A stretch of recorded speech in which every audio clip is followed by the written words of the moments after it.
El 1 de marzo de 2026, un mediocampista español de 28 años, que lleva exactamente 30 días jugando en España, corrió hacia la tribuna del estadio Benito Villamarín, levantó los brazos y la afición del Real Betis celebró con la intensidad que solo tiene el primer gol en un clásico. Era el gol de Álvaro Fidalgo en el Clásico de Sevilla. El primero de muchos que la afición bética espera. Pero para un club que está a 10.000 kilómetros de Sevilla, para una afición que tardó 5 años en aprenderle a escribir bien el apellido y en entender exactamente lo que ese hombre significaba en la cancha, ese gol fue algo diferente a una celebración. Fue una pregunta.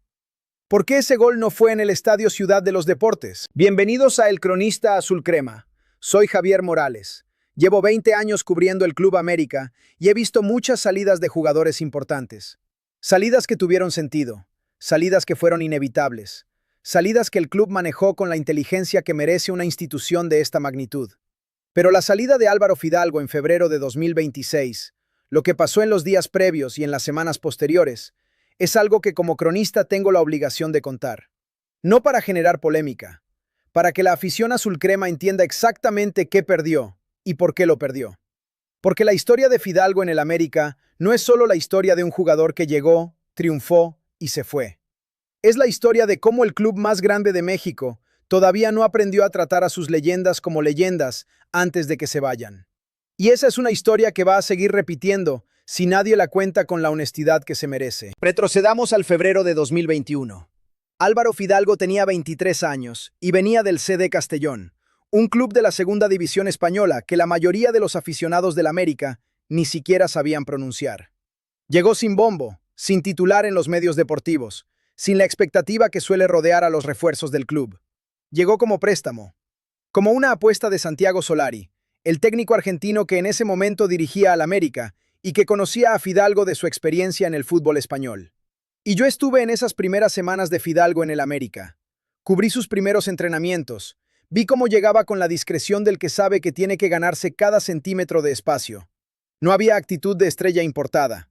Había actitud de chico que viene a demostrar algo que en Europa todavía nadie le había dado la oportunidad de mostrar. Lo que empezó a pasar en los meses siguientes fue de esas cosas que en el fútbol no puedes planificar. Fidalgo no solo se adaptó al ritmo de la Liga MX, Fidalgo se convirtió en el cerebro del mediocampo del América con una velocidad que ninguno de los analistas que lo seguíamos en ese momento había anticipado. La forma en que leía el juego, la manera en que distribuía el balón con la precisión de alguien que había estudiado la posición durante años, la capacidad de aparecer en el lugar correcto en el momento correcto, sin que nadie te lo vea venir. Eso no se improvisa. Eso se tiene o no se tiene. Y Fidalgo lo tenía. Y no, lo más impactante de esos primeros meses de Fidalgo en México no fue su rendimiento individual. El dato que muy poca gente en los medios mexicanos contó en aquel momento es que Fidalgo llegó a un mediocampo que había tenido problemas de identidad durante temporadas. El América de esos años atacaba bien, presionaba bien, pero le faltaba un jugador que conectara todas las piezas desde el centro del campo con consistencia real. Alguien que cuando el partido se ponía difícil, te daba certezas en lugar de dudas. Fidalgo fue exactamente eso desde prácticamente su primera temporada. En junio de 2021, el Club América ejerció la opción de compra. Pagó para quedarse con sus derechos de forma permanente. Y esa decisión, en ese momento, fue una de las mejores que el club tomó en el mercado de esa época. Lo que vino después fue una historia de construcción paciente que el fútbol mexicano rara vez produce con jugadores extranjeros. Fidalgo no llegó a México a cumplir un contrato y volver a Europa con los bolsillos llenos. Llegó a México a hacer una carrera, a construir algo. Y eso se nota. Se nota en la forma en que un jugador habla del club en las entrevistas. Se nota en cómo reacciona cuando le preguntan por la afición. Se nota en lo que hace cuando el equipo pierde y los resultados no acompañan. Con Fidalgo, el América ganó el Apertura 2023. Fue el primero de 3 títulos de Liga MX que el club conquistó con él adentro del campo. El Clausura 2024. El Apertura 2024. 3 títulos en 2 años. El mejor ciclo de la historia reciente del América en términos de regularidad y consistencia. Y en los 3, Fidalgo no era un personaje secundario. Era el articulador. El hombre que hacía que los demás pudieran expresar su mejor versión, porque él controlaba el tempo desde el mediocampo. Suscríbete al canal si querés seguir recibiendo el análisis del América, que no encontrás en ningún otro lado. Acá hablamos con datos y con historia real. Hay un número que resume mejor que cualquier descripción lo que Fidalgo fue para el Club América. 227. 227 partidos en 5 años. Para una institución que en esos mismos 5 años rotó entrenadores, cambió modelos de juego, atravesó torneos complicados y temporadas brillantes. Tener un jugador que atraviesa todo eso y sale del otro lado con 227 partidos en el cuerpo, no es solo consistencia, es una declaración de carácter. 22 goles, 30 asistencias. Pero los números estadísticos son la parte más fácil de contar sobre Fidalgo. Lo difícil de contar, lo que los que estuvimos cerca del equipo durante esos años podemos decir con propiedad, es el liderazgo que él ejerció adentro del vestuario. La forma en que cuando Henry Martín no estaba disponible, la cinta de capitán le quedaba en el brazo con una naturalidad que indicaba que no era un préstamo, sino algo que el grupo ya lo sentía suyo. La manera en que los jugadores más jóvenes lo miraban, no como un extranjero que cobró y se fue, sino como alguien que se quedó, aprendió, creció y eligió al América como su casa. Obtuvo la nacionalidad mexicana en mayo de 2024. Eso no es un trámite burocrático, es una declaración. Es un jugador diciéndole a un país, me importas lo suficiente como para quedarme legalmente, como para representarte si la selección me llama, como para elegirte sobre las otras opciones que el mundo del fútbol me ofrece. Y en ese contexto, la pregunta que nadie está formulando con claridad es la siguiente. ¿Por qué se fue? Dale like si también te lo estás preguntando, porque esa pregunta es el centro de todo lo que les voy a contar ahora. Empecemos por lo que se dijo oficialmente. Fidalgo llegó a un acuerdo para rescindir su contrato con el América en febrero de 2026 y se incorporó al Real Betis con un contrato que se extiende hasta el verano de 2030. La versión pública fue la de siempre. El jugador quiso regresar a Europa. El club respetó su decisión. La despedida fue cordial. Todos están agradecidos. La narrativa institucional de un adiós que no incomoda a nadie. Y yo, que llevo 20 años escuchando estas narrativas institucionales y aprendiendo a leer lo que no dicen, les voy a contar lo que está entre líneas. Fidalgo llevaba 2 años hablando de su deseo de regresar a Europa. No en declaraciones confrontacionales, no en entrevistas de ruptura, en declaraciones tranquilas, profesionales, de alguien que dice la verdad sin dramatizarla. Mi deseo personal siempre fue volver al fútbol europeo en algún momento. Esa frase, en distintas formas, la dijo Fidalgo en varias ocasiones durante 2024 y principios de 2025. ¿El América la escuchó? Sí. ¿El América actuó en consecuencia? Esa es la pregunta que me dejaron sin responder mis fuentes dentro del club, y esa ausencia de respuesta me dice más que cualquier declaración oficial. Lo que me dijeron, desde dentro de Cuapa, es que hubo conversaciones sobre la renovación del vínculo de Fidalgo.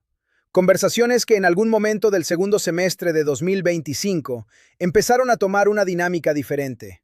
No de quiebre ni de conflicto abierto, de tiempos que no coinciden, de lo que el jugador esperaba escuchar y lo que el club estaba dispuesto a ofrecer. En el fútbol profesional, cuando un jugador de ese nivel empieza a tener conversaciones sobre su futuro que no terminan de cerrarse, el mensaje que recibe es claro, aunque nadie lo diga en voz alta. Y Álvaro Fidalgo es un profesional de primer nivel.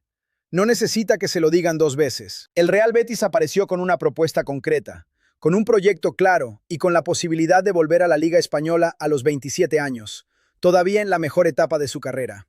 Para un jugador que siempre supo que Europa era parte de su historia, esa oferta no necesitaba mucha deliberación. Lo que necesitaba era que el América le diera una razón de peso para quedarse. Y según lo que me dijeron, esa razón llegó tarde o llegó incompleta.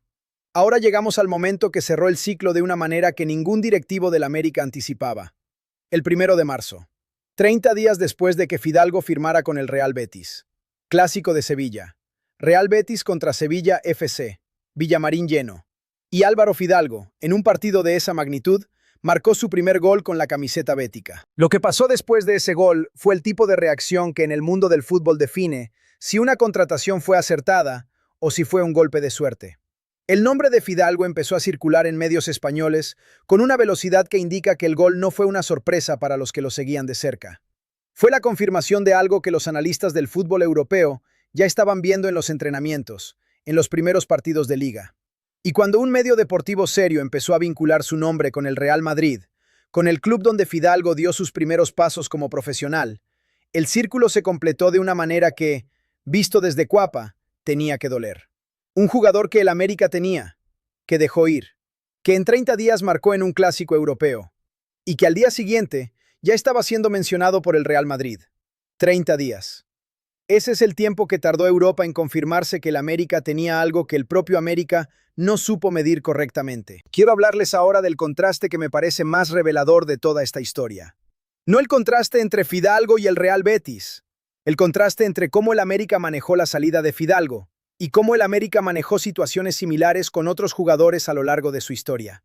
Hay jugadores que el América retuvo de formas que la afición todavía recuerda con satisfacción. Jugadores a los que el club les dijo: sos importante para nosotros, no solo con palabras, sino con acciones concretas. Con contratos renovados antes de que la situación se volviera incómoda. Con gestos institucionales que el jugador interpretó como valoración real. Eso existe en la historia del América. Ese América también existe. Y hay jugadores que el América dejó ir en condiciones que la afición nunca terminó de entender. Salidas que sobre el papel fueron amistosas, pero que en la práctica dejaron la sensación de que alguien no midió bien el momento. Que alguien esperó demasiado, que la institución trató la salida de un jugador clave como un trámite, en lugar de como una decisión estratégica. La salida de Fidalgo tiene las marcas del segundo tipo, no por mala intención, sino por la misma inercia institucional que el América lleva años repitiendo, esperar hasta que la situación ya no tenga margen de maniobra para actuar como si todavía lo tuviera. Si el América hubiera tenido claro, en 2024, que Fidalgo iba a querer volver a Europa antes de los 30 años, la conversación correcta era esa misma. ¿Qué necesitas para quedarte los próximos 2 años? ¿Qué tiene que darle el América a Álvaro Fidalgo para que España espere? Esas conversaciones, si se dieron, no llegaron a tiempo. Eso no es una crítica a ningún individuo en particular. Es la descripción de un patrón de gestión que cuesta caro, cuando el jugador del que se trata es uno de los mejores que el club tuvo en la última década. Se dice desde adentro de Cuapa que cuando la noticia de la salida de Fidalgo se confirmó internamente, la reacción en el vestuario fue de genuina sorpresa para algunos de los jugadores más jóvenes. Gente que llegó al América mientras Fidalgo ya era capitán y que asumían que su presencia era parte del paisaje del club. Eso también dice algo sobre cómo se manejó la comunicación interna del proceso. Los cambios de esta magnitud, cuando se gestionan bien, no sorprenden a nadie adentro. Cuando sorprenden, es porque algo en la dinámica interna no funcionó como debería. ¿Qué va a pasar ahora con Fidalgo en Europa? Los que entienden de fútbol español ya lo están siguiendo con una atención que indica que el gol contra el Sevilla no fue un resultado aislado. Fidalgo está jugando en un Betis que lo necesita y que construyó un sistema pensando en sus características. Si sigue rindiendo al nivel que mostró en su debut de impacto en el Clásico, el nombre Real Madrid va a seguir apareciendo. No porque sea una posibilidad inmediata, sino porque en el fútbol europeo, los rumores de ese nivel se construyen sobre una base de rendimiento real. Y cada vez que ese nombre aparezca en un titular europeo, en Cuapa alguien va a leer ese titular pensando en lo mismo que yo pienso cuando lo leo. Ese jugador fue nuestro durante 5 años.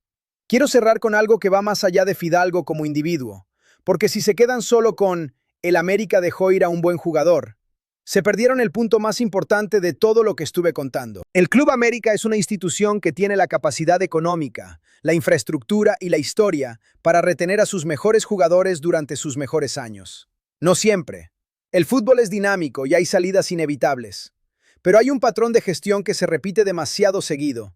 Y ese patrón dice que el América a veces espera que el jugador pida irse para actuar, en lugar de actuar antes de que el jugador llegue a ese punto. Fidalgo no salió del América peleado. No salió con declaraciones de ruptura. Salió en buenos términos, con la gratitud del que sabe que el club le dio la oportunidad que Europa no le había dado cuando llegó. Pero salió.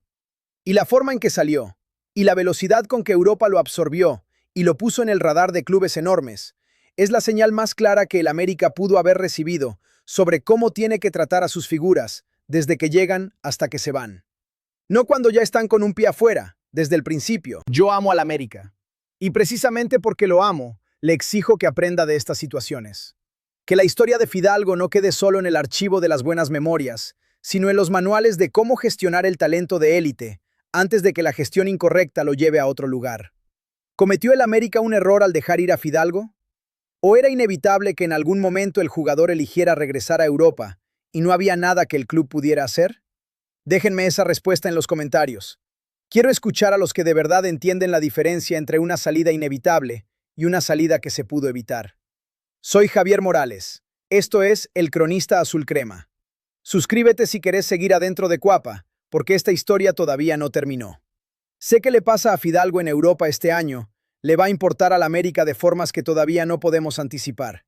Y ese seguimiento, ese análisis más allá del marcador, es exactamente para lo que este canal existe.